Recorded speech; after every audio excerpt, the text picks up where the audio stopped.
everybody, I want to show you with this video how you can make a factory data reset with the Redmi Note 12S. Yeah, and the first thing I want to tell you is if you want to reset the phone, you should remove the Google account first. If you need help, I have linked something in the description. Let's reset the phone right now, and the best reset is the one with the button. So for that, you turn off the phone completely, and if the phone is turned off, then you will need the power button and the volume up button. Long press these both buttons right now.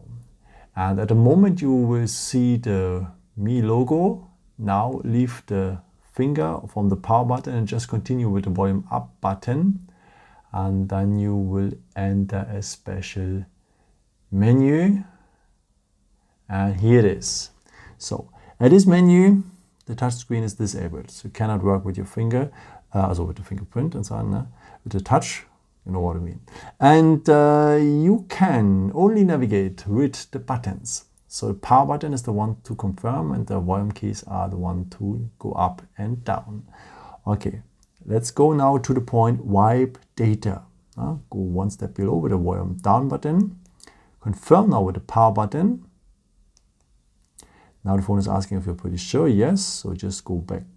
Just go down one step, now wipe all data, confirm with the power button.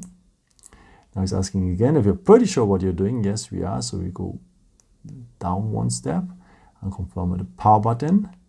Okay, now the phone is making the reset. It's pretty fast. It's absolutely okay. And the next step is to go back to the main menu, confirm with the power button. So now we need to reboot the system. And this is the part which one is taking a lot of time. So everything is okay, it will take some minutes. Okay, just confirm now with the power button to reboot the system. Confirm again to reboot the system. And yeah, that's the moment, as I've said, which one is taking time. Don't worry about maybe up to 10 minutes at maximum. Yeah, I hope I could help you with this video and answer your question. And yeah, maybe if you want, you can leave me a nice comment or give me some thumbs up. That would be very helpful for my videos. Thank you so much for your support. And yeah, I've created also some other videos if you're interested in it. Some more tips and tricks and so on. You can also subscribe me if you haven't done it before. Yeah, if you want to resell the phone, I wish you a very good price. And yeah, maybe until next time. Ciao.